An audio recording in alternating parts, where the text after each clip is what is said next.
সরকারের প্রথম ৬ মাসের পারফরমেন্সের ভিত্তিতে মন্ত্রিসভায় বড় রদবদল আসতে পারে বলে প্রথম মন্ত্রিসভাতেই সতর্ক করেছিলেন প্রধানমন্ত্রী। সেই হিসেবে তিনি প্রতিটি মন্ত্রণালয়কে ১৮০ দিনের কর্মপরিকল্পনা জমা দেওয়ার নির্দেশ দিয়েছিলেন। বলেছিলেন ৬ মাস পর মূল্যায়ন করা হবে। সেই মূল্যায়নেই কাটা পড়তে যাচ্ছেন কয়েকজন মন্ত্রী এবং প্রতিমন্ত্রী। জানা গেছে অন্তত ৩ জন পূর্ণ মন্ত্রী এবং ২ জন প্রতিমন্ত্রী বাদ পড়তে যাচ্ছেন। বাদ পড়তে যাওয়া মন্ত্রীদের তালিকায় সবার আগে এসেছে শিক্ষামন্ত্রী এহসানুল হক মিলনের নামটি। দুর্যোগের মধ্যে পরীক্ষা আয়োজন এবং সাম্প্রতিক কয়েকটি বক্তব্যের কারণে তাকে নিয়ে অস্বস্তি তৈরি হয়েছে সরকারের ভেতরে।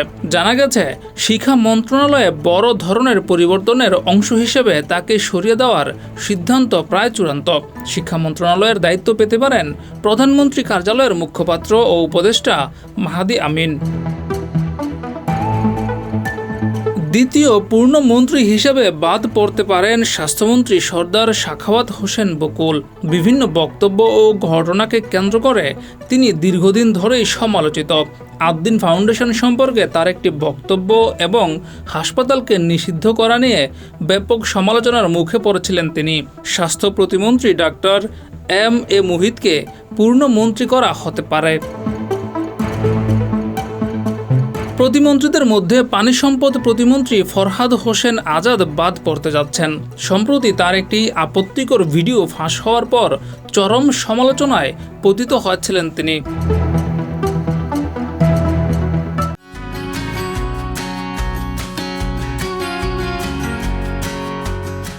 সরকারের মন্ত্রী এবং প্রতিমন্ত্রীদের মধ্যে যদি বড় একটা সংখ্যাকে বাদ দেওয়া হয় তাহলে সেটা দেশের মানুষের কাছে সরকার সম্পর্কে নেতিবাচক প্রভাব পড়বে। এই কারণে আরও অনেকের উপর প্রধানমন্ত্রী অসন্তুষ্ট হলেও আপাতত তাদের সতর্ক করে আরেকটি সুযোগ দেওয়া হতে পারে। ডেস্ক রিপোর্ট, যুগের চিন্তা।